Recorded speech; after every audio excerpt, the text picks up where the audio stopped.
आज हमारे साथ आमने सामने प्रोग्राम में मध्य प्रदेश आम आदमी पार्टी के एजुकेशन विंग के प्रदेश अध्यक्ष राजेश वर्मा जी हमारे साथ में हैं। आज हम उनसे कुछ सवालात करेंगे। राजेश वर्मा जी, आपका हमारे प्रोग्राम में स्वागत है। आपका और आपके दर्शकों का सबको मेरी ओर से बहुत बहुत शुभकामनाएं और नमस्कार। राजेश जी, जैसा कि आप जुड़े हुए हैं एजुकेशन विंग, आपका कार्यक्षेत्र है आम आदमी पार्टी से, तो वर्तमान शिक्षा प्रणाली को लेकर आपकी क्या राय है? देखिए, मैं इस जो एजुकेशन है इस वाले फील्ड से तकरीबन 26 साल से डायरेक्टली जुड़ा हुआ हूँ। मतलब जब मेरी एजुकेशन कंप्लीट हुई उसके बाद से मैं 26 साल से इस संस्था को रन कर रहा हूँ और इस फील्ड के अंदर मैं कार्यरत हूँ। मैंने पिछले 10 सालों में इतना स्तर नीचे जाते देखा है, क्योंकि आज से 10-15 साल पहले तो बहुत अच्छी स्थिति थी, लेकिन जो भी वजह रही हुई है, सरकारों की उदासीनता रही हो या जो भी वजह रही हो, तो जो शिक्षा का स्तर बहुत गिरा है और मुझे लगता नहीं है कि बहुत जल्दी इसमें कुछ सुधार होने वाला है। और निश्चित ही मैं ये बोलूँगा कि इसके लिए हम और आप तो कहीं ना कहीं कुछ प्रतिशत जिम्मेदार हैं, लेकिन बहुत ज़्यादा जो नीचे स्तर गिरने के लिए जिम्मेदारी सरकार की बनती है, क्योंकि ना तो उन्होंने उसको स्टेबल रखा है, ना ऊपर उठाने पर प्रयास किया है। मतलब शिक्षा एक ऐसी चीज़ है जिससे लोगों का हर मानसिक स्तर, रहन सहन स्तर, इस आर्थिक स्तर, सभी चीज़ में सहयोग मिलता है। उस पर सरकार ने कोई योगदान नहीं किया उसको बनाए रखने के लिए या ऊपर उठाने के लिए। दूसरी चीज़ों पे बहुत ध्यान देते हैं, लेकिन चिकित्सा और शिक्षा, इन दो चीज़ों पर सरकार का बहुत ही ज़्यादा उदासीनता भरा व्यवहार रहा है मध्य प्रदेश के साथ।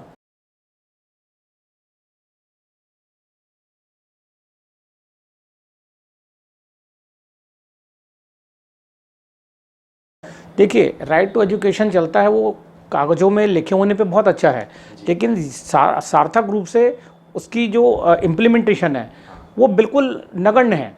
अगर होती तो आज स्तर इतना नीचे स्तर पे नहीं गिरा होता।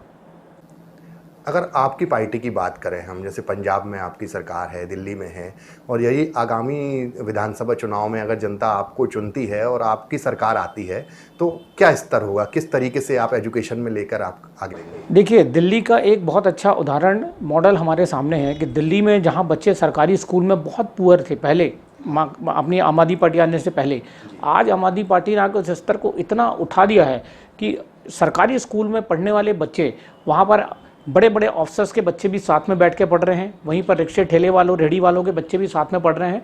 और वो ना सिर्फ पढ़ रहे हैं बल्कि IIT जैसे बड़े बड़े एग्जाम्स में, मेडिकल जैसे एग्जाम्स में भी सेलेक्ट हो रहे हैं। आम आदमी पार्टी अगर मध्य प्रदेश में आती है तो निश्चित ही दो बहुत अहम पहलू हैं हमारी पार्टी के, एक है शिक्षा और एक है चिकित्सा। इन पर बहुत ही मतलब ये मान के चलिए अच्छा कार्य करेगी, उनकी अपनी पॉलिसीज़ हैं। मेरा ये मौका है कि सरकार, जनता एक बार सरकार को मौका तो दे। अगर मौका देगी तो निश्चित ही जो स्तर इतना नीचे है उसको बिल्कुल ही ऊपर उठाएगी आम आदमी पार्टी, इसमें कोई दो मत नहीं है। मेरा एक ये भी कहना है कि इसके लिए जो उदासीनता है सरकार की तरफ से या जनप्रतिनिधि जो अभी वर्तमान में जबलपुर के अंदर है, हमें याद है जब हम बहुत पुराने, अगर 20 साल 25 साल पहले जाइए, 30 साल पहले जाइए, तो जबलपुर एजुकेशन के लिए बहुत ही स्ट्रॉन्ग बेल्ट माना जाता था। ना सिर्फ मध्य प्रदेश के और भारत से बल्कि दूसरे देशों से भी लोग जबलपुर में शिक्षा लेने के लिए आते थे। आपको भी याद होगा कि हाँ, निग्रोज आते थे, काफ़ी दूसरे देशों से भी लोग आते थे। आज वो सिस्टम ही खत्म हो गया। ऐसा क्यों है कि हमारे शहर के बच्चे आज उच्च शिक्षा के लिए दूसरे शहरों में माइग्रेट हो रहे हैं, वहाँ विस्थापित हो रहे, क्यों हो रहे हैं? हमारे जनप्रतिनिधियों ने कभी कोशिश नहीं की इस चीज़ को वापस लाने के लिए कि हमारे बच्चे नहीं जाएं, ऐसा वातावरण यहाँ पर बनाएं कि वो जबलपुर में ही अच्छी शिक्षा ले और यहाँ पर ही जॉब करें, यहाँ पर जॉब सर्च करें। तो ऐसा वातावरण कौन, हम और आप नहीं बनाएंगे। इसमें पहली अहम भूमिका होती है जनप्रतिनिधियों की, और सरकार की और जनप्रतिनिधियों की इतनी उदासीनता है कि कोई इस बारे में कभी सोचता ही नहीं है। तो मेरे को लगता है कि आम आदमी पार्टी आएगी, हम अपना ये इस बात को उनके सामने, इस पहलू को रखेंगे और वो हमसे ज़्यादा जागरूक हैं, तो निश्चित ही कुछ ना कुछ सुधार बिल्कुल होगा। जबलपुर की हम बात करें, जैसा कि आप भी जबलपुर में रहते हैं, हमारा कार्यस्थल भी जबलपुर है, तो जबलपुर में एजुकेशन को लेके आपका क्या रहा है कि कैसी एजुकेशन होना चाहिए? और अभी वर्तमान में जो एजुकेशन चल रही है, हम देखते हैं कि विश्वविद्यालय में छात्र संगठन धरना प्रदर्शन करते हैं, कहीं बच्चों को कहीं सही योजनाओं का लाभ नहीं मिल पा रहा है, तो उस पर आम आदमी पार्टी क्या काम करेगी? देखिए, छात्र जो धरना प्रदर्शन करते हैं उस पर कभी भी कोई सुधार नहीं होता। उसके बाद अगर उन्होंने धरना प्रदर्शन किया है तो उस पर एक्शन होना चाहिए, सरकार की तरफ से कोई एक्शन नहीं होता। अगर हम देखें विश्वविद्यालय या महाविद्यालय स्तर पे, आप जितने भी कॉलेजेस हैं, कोई भी UGC के और हायर एजुकेशन के नॉर्म्स वहाँ पर इम्प्लीमेंट नहीं होते, उनका पालन बिल्कुल नहीं होता, अनुपालन बिल्कुल नहीं होता। अगर ये कहा जाए कि 75% अटेंडेंस UGC के नॉर्म्स के हिसाब से बच्चों की कॉलेजेस में होना चाहिए, वो मैं आज दावे के साथ कह सकता हूं कि 50% संस्थाएं ही मेंटेन कर पाती हैं। क्यों सरकार की तरफ से ऐसे छूट दी गई है कि वो नहीं मेंटेन करते, उसके बाद भी बच्चे एग्जाम में बैठते हैं और नहीं, जब अच्छी एजुकेशन नहीं ले पा रहे हैं या रेगुलर नहीं हो पा रहे हैं, इसीलिए सामाजिक स्तर, उनका जो आर्थिक स्तर, सामाजिक स्तर और शैक्षिक स्तर इतना गिरता चला जा रहा है। मेरा ये कहना है कि सरकार को इसको मेंटेन करना चाहिए ताकि बच्चे रेगुलर रहें, क्लास में नियमित कक्षाएं अटेंड करें, तभी तो उनका, देखिए, क्लास अटेंड करने में बच्चों का बौद्धिक और शैक्षिक स्तर निश्चित ही ऊपर उठता है। अगर वो रेगुलर क्लास में नहीं आएंगे, अगर सारा चीज़ वो यूट्यूब पे या सोशल मीडिया से पढ़ लेंगे, तो वो बौद्धिक स्तर नहीं होगा। अगर ऐसा होता तो पूरी दुनिया में सारी परीक्षाएं, सारे एग्जाम्स और सारे एजुकेशन सोशल मीडिया पे और घर बैठ के ही हो जाती। फिर बड़े बड़े यूनिवर्सिटीज़ हैं जो वो सारी बंद हो जाती। अभी देखा जाए तो राज्य सरकार की बात करें या केंद्र सरकार की बात करें कि करोड़ों अरबों रुपए एजुकेशन पे खर्च किया जाता है, गवर्नमेंट स्कूल्स पे खर्च किया जाता है। तो आपके नज़रिए से क्या लगता है कि आज भी शासकीय स्कूल खाली होते हैं और प्राइवेट स्कूलों में भरमार होती है बच्चों की, तो उसमें क्या क्या कारण है इसका, क्या कारण आप समझते हैं इसको? देखिए, सरकार की नेग्लिजेंसी क्या है, सिस्टम तो बने हुए हैं कि क्लासेस लगेंगी, प्रोफेसर्स का ये तरीका होगा, लेक्चरर्स का ये एजुकेशन होना चाहिए, सब कुछ है, लेकिन उसका जो क्रियान्वयन है, इम्प्लीमेंटेशन है, वो प्रॉपर नहीं है। इम्प्लीमेंटेशन प्रॉपर कराने का या सिस्टमेटिक लागू कराने का जो जो जो ड्यूटी है, कर्तव्य सरकार का है। सरकार अपने कर्तव्यों को प्रॉपरली वहन नहीं कर रही है, प्रॉपरली इम्प्लीमेंट कर नहीं पा रही है, तो इसके लिए भी सरकार जिम्मेदार है। तो आपकी पार्टी अगर आती है तो किस हिसाब से काम करेगी कि सरकार, शासकीय जो स्कूल्स हैं उस पे बच्चों की संख्या बढ़ाने के लिए क्या किया जाएगा, और जो प्राइवेट स्कूल्स हैं, जो अब प्राइवेट स्कूल की हम बात करें तो शिक्षा माफिया बहुत फैला हुआ है। प्राइवेट स्कूल में हम जाएं तो अगर ड्रेसेस खरीदनी हैं तो उनके ही बताए हुए संस्थान से खरीदी जाएगी, किताबें खरीदनी हैं तो उनके ही पब्लिकेशन की खरीदी जाएंगी, तो उस पर कैसे रोक लगेगी? ये सबसे बड़ा सवाल है आज के समय में। देखिए, दिल्ली का मॉडल बहुत अच्छा उदाहरण है इसका। कोई भी स्कूल अपने मन मुताबिक जो है यूनिफॉर्म को एक दुकान से खरीदने पर मजबूर नहीं कर सकता, पुस्तकों को एक दुकान से खरीदने पर मजबूर नहीं कर सकता। यूनिफॉर्म फॉर्मेट वहाँ पर लागू हो चुका है। सब स्कूलों के हिसाब से ही काम करते हैं, सरकार के दिशा निर्देशों पर काम करते हैं। ये ऐसा नहीं है, देखिए, ये नियम तो पहले भी बना हुआ है मध्य प्रदेश में, यहाँ पर भी है, लेकिन मुश्किल ये होता है कि उनको ना, उन पर क्रियान्वयन नहीं होता, उनको प्रॉपर लागू नहीं किया जाता। हर दिन मैं देखता हूँ न्यूज़पेपर में, देखिए, आप मीडिया पे देखिए कि बहुत सारे सामाजिक संस्थाएं हैं, वो विरोध प्रकट करती हैं, ज्ञापन देती हैं, कलेक्टर्स को देती हैं, मुख्यमंत्री के नाम पर भी देती हैं, लेकिन क्या होता है, वो सिर्फ ज्ञापन बन के रह जाते हैं। एक दिन न्यूज़ आती है, अगले दिन से वही डर्रा पुराना चलता रहता है। तो ये हमारी जो आम आदमी पार्टी है उसमें ऐसा नहीं है, यहाँ पर इम्प्लीमेंटेशन प्रॉपर होता है और एक्शन भी होता है, कार्रवाई भी होती है। यही उदाहरण है। इसलिए दिल्ली में आप जाकर देखिए, वहाँ का जो एजुकेशन मॉडल है, शिक्षा नीतियाँ हैं, वो इतनी सुदृढ़ हैं, इतनी सुधारी हुई हैं, इसलिए बच्चे अच्छी कॉम्पिटिशन्स फेस कर रहे हैं और जाके सेलेक्ट भी हो रहे हैं। हम शिक्षा माफिया की बात करें कि जब इतना करोड़ों रुपए, अरबों रुपए खर्च करती है गवर्नमेंट, तो आज भी शहर हो या बड़ा शहर हो या छोटा शहर, वहाँ पर कोचिंग संस्थानों का जाल फैला हुआ है।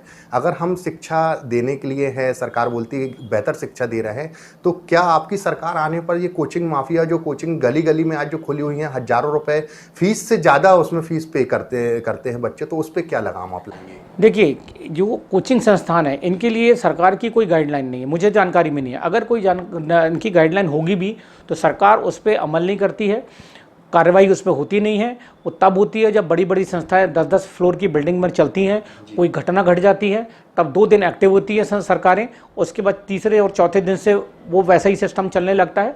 उसके लिए जनता भी जिम्मेदार है। कुछ हद तक जनता, देखो, जनता उसको एक्सेप्ट भी करती है। 2 दिन तक शोर मचाते हैं, तीसरे दिन से वो भी उसको नॉर्मल लेके चलने लगते हैं। तो ये जो गतिविधियाँ हैं कोचिंग्स की, इस पर निश्चित ही लगाम लगनी चाहिए और कोई ना कोई गाइडलाइन बनना चाहिए जिस पे प्रॉपरली इम्प्लीमेंटेशन होना चाहिए।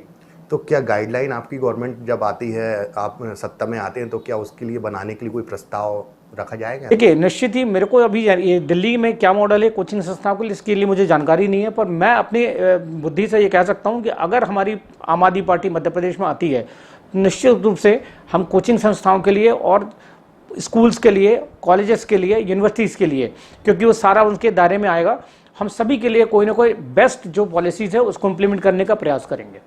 जैसा कि आपकी पार्टी बोलती है कि हम एजुकेशन फ्री एक मुद्दा रहता है आपके यहाँ पे, तो उसकी क्या रणनीति है? कैसे हम एजुकेशन को, कभी जहाँ कहीं भी अगर हम बात करें तो पैसा तो आखिर लगता है गवर्नमेंट को लगे या किसी को भी लगे, तो कैसे पॉसिबिलिटी होगी एजुकेशन फ्री जो आपका एजेंडा होता है? देखिए, एजुकेशन के लिए, शिक्षा के लिए मध्य प्रदेश सरकार और केंद्र सरकार एक बहुत बड़ा बजट जो है वो जारी करते हैं, लेकिन सच बात है कि उस पूरे बजट का उपयोग जो है उस कार्य के लिए बिल्कुल भी हो नहीं पाता। आप देखिए, पुराना डाटा उठा के देखिए, कहीं 60% एजुकेशन पे खर्च हुआ है, कहीं 75% खर्च हुआ है। तो ये 40-25% जो बच जाता है, क्यों हमारे जो पॉलिसी मेकर हैं या अफसरान हैं, ये क्यों उसको पूरा उपयोग नहीं करते? पूरा इम्प्लीमेंटेशन होना चाहिए, तब तो आप शिक्षा की स्थिति को सुधार पाएंगे। मैं 20 सालों से देख रहा हूँ इस एजुकेशन सिस्टम को, वहीं का वहीं है, नीचे जा रहा है, वो ग्राफ डाउन होता जा रहा है, उठ नहीं पा रहा। तो नेचुरली हमारे जो आम आदमी पार्टी की जो नीतियां हैं, वो दो बहुत पॉजिटिव नीतियां हैं जो जनता को बिल्कुल सीधे फायदा पहुंचाती हैं। एक है एजुकेशन पॉलिसी और दूसरी है चिकित्सा पॉलिसी। अब एजुकेशन पॉलिसी में आप देखिए, दिल्ली में बहुत अच्छा काम हो रहा है और चिकित्सा में भी बहुत अच्छा काम हो रहा है। इसमें ज़्यादा अध्ययन नहीं, आप यूट्यूब फॉलो देख लीजिए, आप सोशल मीडिया पर जाके देख लीजिए, मैं ज़्यादा क्या बताऊँ, आपको खुद ही इसका ज्ञान हो जाएगा। हम बात करें शासकीय कॉलेजेस की, बच्चे एग्ज़ाम फेस करते हैं, सारी चीज़ें होती हैं, तो देखा जाता है कि प्राइवेट कॉलेजेस में उनको बड़े आराम से एडमिशन मिल जाता है, लेकिन जब शासकीय कॉलेजेस की बात आती है तो कहीं ना कहीं शिक्षा माफिया डेवलप हो जाता है या सक्रिय हो जाते हैं, या कहीं ना कहीं रिश्वतखोरी के मामले देखने मिलते हैं, तब जाकर उनको शासकीय कॉलेजेस में एडमिशन मिल पाता है। तो इस क्षेत्र में आपकी पार्टी कैसे कदम उठाएगी कि आसानी से जो क्वालिफाइड बच्चे हैं उनको शासकीय कॉलेजेस में एडमिशन मिल सके? देखिए, अभी एडमिशन का जो प्रोसीजर है वो करीब करीब, देखिए, थोड़ा एडमिशन का प्रोसेस तो सुधरा हुआ है, ऐसा नहीं है कि वहाँ पर एडमिशन नहीं मिलते, क्योंकि आजकल ऑनलाइन एडमिशन का सिस्टम है। तो उसको थोड़ा और सुधारने की ज़रूरत है कि जो मेधावी छात्र हैं, जिनके बहुत अच्छे परसेंट हैं, उनको मन मुताबिक और जो वो चाहते हैं कि सरकारी संस्थाओं में उनको प्रवेश मिले, वो मिलना चाहिए। ये सिस्टम तो थोड़ा सुधरा हुआ है, इसको हम बिल्कुल ब्लेम नहीं कर सकते, बिल्कुल हम आरोपित नहीं करते तुमको कि ये सिस्टम ठीक है, इसको थोड़ा और सुधारने की बस ज़रूरत है। अब हम, जैसा कि आप एजुकेशन विंग से, अब थोड़ा सा राजनीतिक उसमें हम जुड़ते हैं कि अभी जो इस समय देखा जा रहा है, आगामी समय में मध्य प्रदेश में विधानसभा चुनाव होने वाले हैं, तो उसको लेकर आपकी पार्टी की क्या तैयारियां हैं? क्या पूरा मध्य प्रदेश के जितने भी जिले हैं सभी में आपके प्रत्याशी उतारे जाएंगे या कुछ जिलों को ही अभी फेस करेंगे? नहीं, अभी ऐसा है, देखिए, हमारे जो राष्ट्रीय संगठन मंत्री हैं डॉक्टर संदीप पाठक, वो बहुत ही ग्लोबल ब्रेन के हैं, क्योंकि वो IITian हैं। IIT से उन्होंने पढ़ाई की और वो प्रोफेसर भी थे, और UK से वो PhD भी हैं। तो नेचुरली जो हमारी पार्टी के जो लोग हैं या नेता हैं, वो बहुत, जो मेन स्ट्रीम हमारी है, जो फर्स्ट स्ट्रीम है, ज़्यादातर पढ़े लिखे एजुकेटेड नेता हैं। और उनका ये कहना है कि पिछला चुनाव 18 का जैसा भी हुआ, कम जगहों पर लड़े थे चुनाव, रिजल्ट अच्छा नहीं रहा जो भी था, क्योंकि संगठन उतना मजबूत नहीं था। पर पिछले 3-4 सालों में पार्टी ने संगठन को बहुत मजबूत किया है, और उनकी इस बार रणनीति है कि मध्य प्रदेश की पूरी 230 विधानसभा चुनाव की सीटों पर वो चुनाव लड़ेंगे, और इसकी तैयारी बहुत ज़ोरों से है। और निश्चित ही इस बार हम लोग 230 सीटों पर चुनाव लड़ेंगे और बहुत अच्छा रिजल्ट हम प्रदेश की जनता को देने वाले हैं। कैंट विधानसभा की बात करें, जहां पर आपका निवास भी है और आप काफ़ी अच्छे से रूबरू हैं, कैंट में भाजपा विधायक हैं अशोक रोहाणी, और अब आप आम आदमी पार्टी से हैं। आम आदमी पार्टी की क्या रूपरेखा है कैंट विधानसभा को लेकर? तैयारियां देखिए कैंट विधानसभा में चल रही हैं, हमारी पार्टी की तरफ से है, हमारे तरफ से भी है, जो भी सहयोग कर पा रहे हैं हम पार्टी को कर रहे हैं। अभी पार्टी ने किसी को डिक्लेयर नहीं किया है, अभी हम प्रदेश अध्यक्ष के रूप में, एजुकेशन विंग के रूप में काम कर रहे हैं। पार्टी के संगठन को बनवाने, मजबूत करने में हम अपना योगदान दे रहे हैं। पार्टी जो भी आगे जिम्मेदारी देगी हम उसका वहन करेंगे। हमारे लिए इम्पोर्टेंट नहीं है सामने कौन है, ठीक है, इम्पोर्टेंट ये है कि अगर जिसको भी प्रत्याशी पार्टी बनाएगी वो चुनाव लड़ेगा, पूरी ताकत के साथ लड़ेगा, अपने मुद्दों को लेकर लड़ेगा, और पिछले 20 साल जो अच्छे बुरे काम हुए हैं उसकी तुलनात्मक रूप से लोगों के सामने प्रदर्शन करेगा। और उसके बाद जनता से प्रश्न करेंगे कि भाई आप अपना आकलन खुद करिए कि आप 20 साल 30 साल पहले कहाँ थे, आज वहीं हैं कि कुछ आपका विकास हुआ है कि नहीं हुआ है। तो विकास जो शब्द है वो सिर्फ लिखने तक ही 3 वर्ड जो है वो विकास, वो सार्थक हो पाए कि नहीं हो पाए, इसका आकलन और निर्धारण जनता को करना है। वर्तमान में क्या पोजीशन है? वर्तमान में भाजपा विधायक हैं यहाँ से कैंट विधानसभा में, तो आपके नज़रिए में क्या विकास है? देखिए 20 साल से तो मैं ऑब्जर्व कर रहा हूँ कि हम करीब करीब वहीं हैं, ज़्यादा कुछ बदला नहीं है। और अगर हम सड़कों की स्थितियाँ देखें और वाटर सप्लाई की पोजीशन देखें इस क्षेत्र के अंदर, तो जो एक व्यू ऐसा है कि कुछ पोर्शन कैंट में ऐसा है कि जो कैंट परिषद या जो आपको कहेंगे कि जो आर्मी एरिया जो है उसको आर्मी डेवलप करती है, उसमें हम कोई प्रश्न चिन्ह नहीं लगाते, वो बहुत निश्चित ही बहुत अच्छा है क्योंकि वो उनका है। लेकिन जो हमारे प्रदेश शासन का या हमारे विधायकों का काम है वो उतना सराहनीय नहीं है।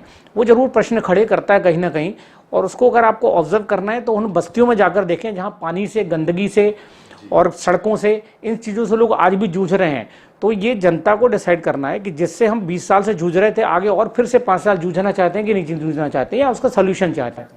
जबलपुर को लेकर आपकी क्या राय है? आम आदमी पार्टी को लेकर आपकी पार्टी ने काफ़ी सर्वे भी किया होगा, बीच में प्रोग्राम्स भी होते हैं, कई बार आपके आयोजन भी किए जाते हैं, तो उस हिसाब से जनता का मूड कैसा आपको समझ में आ रहा है? देखिए, जनता का मूड ऐसा है कि मैं आपको जबलपुर का भी बताऊंगा। अभी मैं 1 तारीख को हमारी एक बहुत बड़ी महारैली हुई थी ग्वालियर में, जिसमें हमारे राष्ट्रीय संयोजक श्री अरविंद केजरीवाल जी और श्री भगवंत मान जी, चीफ मिनिस्टर पंजाब, दोनों ने शिरकत की। हम भी उसमें, हमको भी स्टेज का हिस्सा बनने का मौका मिला। हमने वहाँ पर देखा 1 लाख से ज़्यादा लोग वहाँ इकट्ठे हुए और इतना बड़ा हमारा सफल कार्यक्रम वहाँ पर हुआ। तो वहाँ पर जनता का मूड हमें देखने मिला कि जनता अब जो है बदलाव के मूड में है, और ये स्थितियाँ धीरे धीरे पूरे प्रदेश के हर जिलों में होंगी। जबलपुर में भी ये बहुत जल्दी होगा और हमको बहुत अच्छा मूड जनता का उस समय भी देखने मिलेगा, क्योंकि बाकी जगह तो बदलाव की लहर है। जबलपुर में भी हम जहाँ भी कैंपेन के लिए जाते हैं, अपने पार्टी के प्रचार के लिए जाते हैं, लोग बिल्कुल ये चीज़ मुंह खोल कर कहते हैं कि भाई बहुत हो चुका, अब हमें बदलाव चाहिए।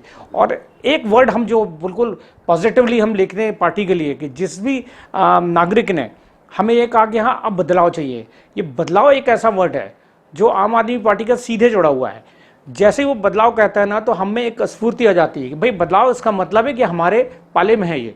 और डेफिनेटली जनता इस बार बदलाव के मूड में है और इसका रिजल्ट आपको दिसंबर 2023 में देखने मिलेगा। आप हमारे चैनल के माध्यम से लोगों को क्या संदेश देना चाहेंगे एजुकेशन को लेकर और शहर के विकास और उसको लेकर? देखिए, आपके चैनल के माध्यम से सभी जो युवा हैं, युवा शक्ति है या जो पढ़ने वाले छात्र हैं, उनको मैं ये कहूँगा कि देखिए, अपना ओपन माइंड रहिए, सोशल मीडिया को जरूर फॉलो करिए, लेकिन बायस मत बनिए। आप अपने दिमाग को खोलकर ये देखिए कि सही गलत में फ़र्क करना सीखें, और जो स्पून फीडिंग दूसरे करते हैं उस पर नहीं आइए। आप लॉजिकल दिमाग रखिए, क्योंकि अब बहुत ग्लोबल हो चुका है दुनिया और छात्रों का दिमाग। तो आपको तुलनात्मक रूप से अध्ययन करना चाहिए, क्या सही है क्या गलत है, और बायस मत बनिए। यह है कि जो सही है उसको सही बोलिए, उसकी हिम्मत रखिए, और जो गलत है उसको गलत बोलने की हिम्मत रखिए, और फॉलो मत करिए, क्योंकि जो गलत है वो गलत है। और आज अगर आप उसके साथ नहीं रहेंगे, इन नियमों के साथ नहीं चलेंगे, तो भविष्य में आने वाला समय आपके लिए कठिन होगा, और निश्चित ही कठिन होगा। तो इसलिए मेरा नागरिकों को ये कि आपके लिए सरकार की क्या पॉलिसी है, यूथ के लिए क्या सिस्टम है, सरकार ने कोई पॉलिसी रखी है नहीं रखी है, इसका जरूर अध्ययन करिए और उसको फॉलो करिए, और जो सच है सही है उसको सपोर्ट करिए। बहुत बहुत धन्यवाद राजेश वर्मा जी। तो देखते रहिए TV 24 भारत न्यूज़। मैं हूँ गौरव कुमार सोनी जी।